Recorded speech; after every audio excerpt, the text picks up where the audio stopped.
ರಾಮ ರಾಮ ಗುಣ ಸೇಮ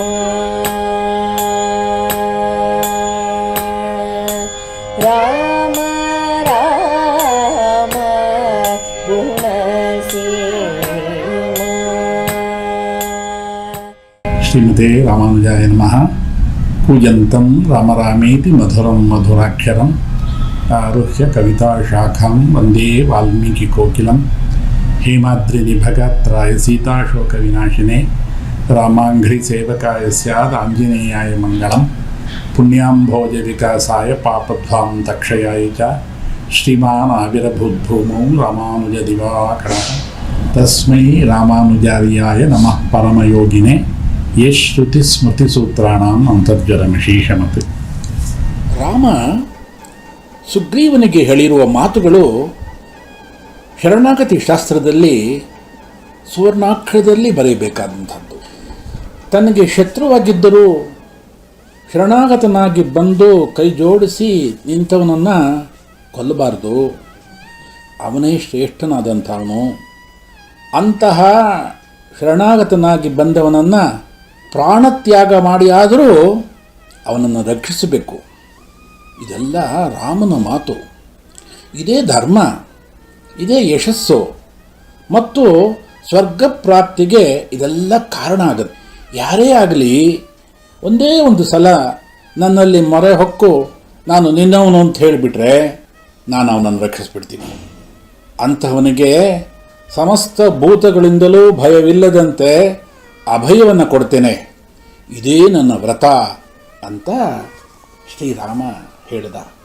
ರಾಮನು ಅಭಯ ಕೊಟ್ಟ ತಕ್ಷಣ ಸುಗ್ರೀವ ಹೋಗಿ ವಿಭೀಷಣನಿಗೆ ಹೇಳ್ತಾನೆ. ವಿಭೀಷಣನಿಗೆ ಪರಮಾನಂದ ಆಗಿಬಿಡುತ್ತೆ.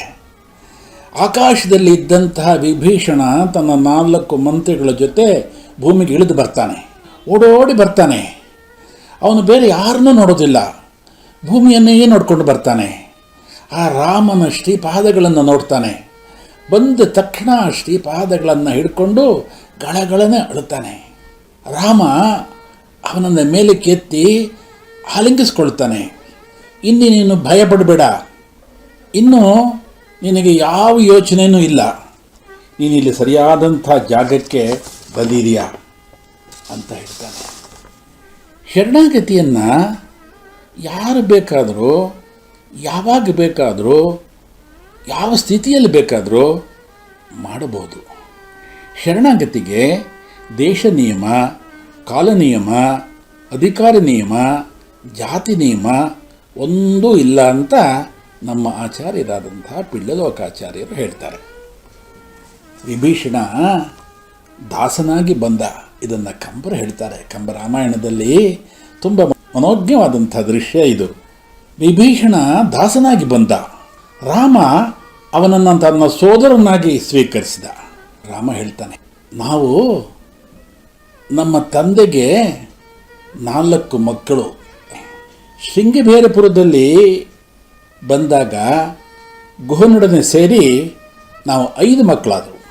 ಕಿಷ್ಕಿಂಧೆಯಲ್ಲಿ ಸುಗ್ರೀವನೊಡನೆ ಸೇರಿ 6 ಮಕ್ಕಳಾದವು. ಈಗ ನೀನು ಸೇರಿ 7 ಜನ ಮಕ್ಕಳು ನಾವು ಸೋದರರು ಅಂತ ರಾಮ ಹೇಳ್ತಾನೆ. ಎಂತಹ ವಿಶಾಲವಾದಂತಹ ಹೃದಯ ನೋಡಿ. ಪ್ರಭು ರಾಮಚಂದ್ರ ಎಲ್ಲರನ್ನ ಸೇರಿಸಿಕೊಂಡು ತನ್ನ ಸೋದರತ್ವವನ್ನು ಇಲ್ಲಿ ಬರೀತಾನೆ. ನೇರವಾಗಿ ರಾಮನನ್ನು ಆಲಿಂಗಿಸ್ಕೊಂಡ. ಅತ್ಯಂತ ಸಂತೋಷ ಆಯಿತು. ರಾವಣನನ್ನು ಕೊಂದು ಲಂಕಾ ರಾಜ್ಯಕ್ಕೆ ನಿನ್ನನ್ನು ರಾಜನನ್ನಾಗಿ ಮಾಡ್ತೀನಿ ಎಂದ. ರಾವಣ ಎಲ್ಲೇ ಇರಲಿ, ಅವನು ಪಾತಾಳಕ್ಕೆ ಹೋಗಲಿ, ಎಲ್ಲಿಗೆ ಹೋಗಲಿ, ಅವನನ್ನು ಸಾಯಿಸ್ತೀನಿ, ಅವನು ಬಿಡೋದಿಲ್ಲ. ಇದು ನನ್ನ 3 ತಮ್ಮಂದಿರ ಮೇಲೆ ಆಣೆ ಅಂತ ರಾಮ ಹೇಳ್ತಾನೆ. ರಾವಣ ಅವನ ಪರಿವಾರದವರೆಲ್ಲ ಯುದ್ಧದಲ್ಲಿ ನಾನು ಸಂಹಾರ ಮಾಡ್ತೀನಿ, ಅಲ್ಲಿವರೆಗೆ ನಾನು ಅಯೋಧ್ಯೆಗೆ ಹಿಂತಿರುಗೋದಿಲ್ಲ ಅನ್ನುವಂಥ ಶಪಥವನ್ನು ರಾಮ ಮಾಡ್ತಾನೆ. ಲಕ್ಷ್ಮಣನಿಗೆ ಹೇಳ್ತಾನೆ, ನೀನು ಈಗಲೇ ಹೋಗು, ಸಮುದ್ರದಿಂದ ಪುಣ್ಯ ತೀರ್ಥವನ್ನು ತೆಗೆದುಕೊಂಡು ಬಾ, ವಿಭೀಷಣನಿಗೆ ಅಭಿಷೇಕ ಮಾಡು, ಅವನಿಗೆ ಇಲ್ಲಿ ರಾಜ್ಯಾಭಿಷೇಕವನ್ನು ಮಾಡೋಣ. ಅದರಂತೆ ಸಮಸ್ತ ವಾದರ ಮಧ್ಯೆ ವಿಭೀಷಣನಿಗೆ ಲಂಕೆಯ ರಾಜ್ಯ ಪಟ್ಟಾಭಿಷೇಕವನ್ನು ಮಾಡಿದ. ವಿಭೀಷಣನ ಶರಣಾಗತಿ ಫಲಿಸಿತು. ಈ ಸಂದರ್ಭದಲ್ಲಿ ನಮ್ಮ ಆಚಾರ್ಯರುಗಳು ಅತ್ಯಂತ ಸ್ವಾರಸ್ಯವಾದಂತಹ ವಿವರಣೆಯನ್ನು ಕೊಟ್ಟಿದ್ದಾರೆ. ನಮ್ಮ ರಾಮ ಭಕ್ತರಿಗಾಗಿ ಈ ಸಂಗತಿಗಳು. ಸುಗ್ರೀವ ಕೇಳಿದಂತೆ ವಿಭೀಷಣನಿಗೆ ಅಭಯ ಕೊಟ್ಬಿಟ್ಟೆ, ಲಂಕಾರಾಜ್ಯವನ್ನು ಕೊಟ್ಟೆ. ಒಂದು ವೇಳೆ ರಾವಣನೇ ಬಂದು ನಿನಗೆ ಶರಣಾದರೆ ಆವಾಗ ನೀನು ಏನು ಕೊಡ್ತೀಯಾ ಅಂತ ಕೇಳಿದಂತೆ ಸುಗ್ರೀವ. ಆಗ ರಾಮ ಹೇಳಿದ್ದಂತೆ, ರಾವಣನಿಗೆ ನನ್ನ ಅಯೋಧ್ಯೆಯನ್ನು ಕೊಡ್ತೀನಿ ಅಂತ ಹೇಳಿದ್ದಂತೆ. ಹೇಗಿದೆ ನೋಡಿ ರಾಮನ ಕಾರುಣ್ಯ. ಒಂದು ವೇಳೆ ಭರತ ನನಗೆ ಅಯೋಧ್ಯೆ ಬೇಕು ಅಂದರೆ ಏನು ಮಾಡ್ತೀಯ ಅಂತ ಭರತನಿಗೆ 14 ಲೋಕಗಳನ್ನು ಕೊಡ್ತೀನಿ ಅಂತ ಹೇಳಿದ್ದ ರಾಮ. ಭಗವಂತನ ಕೃಪೆ ಒಂದು ವ್ಯಕ್ತಿಯ ಮೇಲೆ ಆಗಿಬಿಟ್ರೆ ಇನ್ನೇನು ಬೇಕಾಗಿಲ್ಲ. ಅವನ ಕೃಪೆ ಒಂದು ಬೇಕು, ಅವನ ಅನುಗ್ರಹ ಒಂದು ಬೇಕು. ರಾಮನ ಅನುಗ್ರಹ, ರಾಮನ ಕೃಪೆ ವಿಭೀಷಣನ ಮೇಲೆ ಆಗೋಯ್ತು. ವಿಭೀಷಣ ಲಂಕೆಯಿಂದ ಹೊರಟಾಗ ಬೇರೆ ಏನು ಅಪೇಕ್ಷೆ ಪಡದೆ ರಾಮನ ತಿರುವಡಿಗಳನ್ನು ಅಪೇಕ್ಷೆ ಮಾಡಿದ. ಅದು ಲಭಿಸ್ತು. ಅದರ ಜೊತೆಗೆ ಲಂಕಾ ರಾಜ್ಯ ಸಿಕ್ಬಿಡ್ತು. ಇದು ವಿಭೀಷಣ ಶರಣಾಗತಿಯ ಮಹತ್ವ. ರಾಮ ವಿಭೀಷಣನಿಗೆ ಅಭಯ ನೀಡಿದ. ವಾನರರು ಎಷ್ಟೇ ವಿರೋಧ ಮಾಡಿದ್ರೂ ಕೇಳಲಿಲ್ಲ. ವಿರೋಧ ಮಾಡಿದಂತಹ ಸುಗ್ರೀವನನ್ನೇ ಕಳುಹಿಸಿ ವಿಭೀಷಣನನ್ನು ಕರೆಸ್ಕೊಂಡ. ಇನ್ನೊಂದು ಸ್ವಾರಸ್ಯವಾದಂಥ ಸಂಗತಿ ನಮ್ಮ ಆಚಾರ್ಯರು ಅನುಭವಿಸ್ತಾರೆ. ಹಿಂದೆ ಸುಗ್ರೀವನಿಗೆ ಲಕ್ಷ್ಮಣನ ಕೈಯಿಂದಲೇ ಗಜಪುಷ್ಪ ಮಾಲೆಯನ್ನು ಹಾಕಿಸಿ ಅವನನ್ನು ಕಿಷ್ಕಿಂಧೆಯ ರಾಜನ್ನಾಗಿ ಮತ್ತೆ ಮಾಡ್ದ. ಈಗ ವಿಭೀಷಣನಿಗೆ ಲಕ್ಷ್ಮಣನಿಂದಲೇ ಅಭಿಷೇಕ ಮಾಡಿಸಿ ಮುಂದೆ ಲಂಕೆ ಸಿಕ್ತು. ಅವನು ಲಂಕಾ ರಾಜನಾದ. ಇದರ ಔಚಿತ್ಯವನ್ನೇ ವಾಲ್ಮೀಕಿ ಮಹರ್ಷಿಗಳು ಹೇಳ್ತಾರೆ. ಲಕ್ಷ್ಮಣೋ ಲಕ್ಷ್ಮೀ ಸಂಪನ್ನ.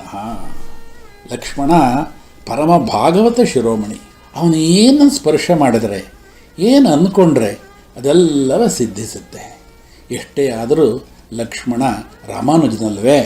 ರಾಮ ವಿಭೀಷಣನಿಗೆ ಸಮುದ್ರದ ಈ ಕಡೆಯೇ ಲಂಕಾರಾಜ್ಯದ ಅಭಿಷೇಕ ಮಾಡಿಸಿದ. ಇನ್ನೂ ಯುದ್ಧವೇ ಆಗಿಲ್ಲ, ರಾವಣನ ಸಂಹಾರ ಆಗಿಲ್ಲ. ಆದರೂ ವಿಭೀಷಣನಿಗೆ ರಾಜ್ಯಾಭಿಷೇಕ ಆಗಿಬಿಡ್ತು.